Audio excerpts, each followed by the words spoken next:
what is the, just very quickly, if somebody is listening right now, they have pension sitting, what's the first thing they need to do? And any suggestions and guidance on that? Yeah, absolutely. So depending on kind of where you're at in your career, if you're just leaving a company, sometimes it does depend on the pension company itself. Sometimes they'll give you a certain time frame that you have to make a decision by. Maybe it's 90 days after you've left the company to decide if you want to either keep your pension with that company or take the pension with you. If you're at the retirement phase and you're just hoping to actually retire and take that money with you, it is important to know this as well. And a lot of people, I would say this is a big misunderstanding in the kind of the pension world, is they think that they have to keep their pension with the company even after they retire.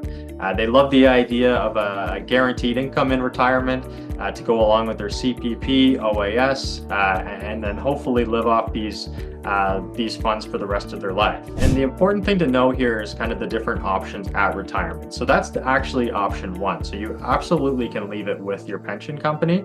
And then when you pass away, generally most pension companies will pay your spouse, if they're alive, a survivor's benefit of generally around 60%. So that's option one. You can leave your money with the pension company, get a guaranteed income. Your spouse will receive guaranteed income as well, generally about 60% of what you're receiving, and then it generally ceases. So there's no beneficiaries that are paid out. So you have worked your whole life or a large portion of your life for this company. You've been contributing to it. The company has been matching it. It's been growing in the market. But at the end of the day, that money is actually never in your control or never in your family's control.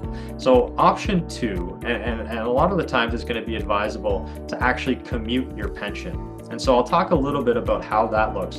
What I mentioned is you've been saving into this pension, company's been matching, it's been growing. There's a commuted value of your pension, or a cash value that some people will call. So let's say it's $1 million in retirement.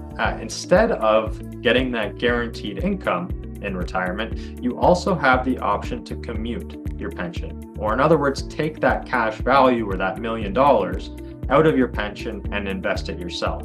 And a lot of the times it's actually going to be better off for you to do that. And there's a couple different reasons why.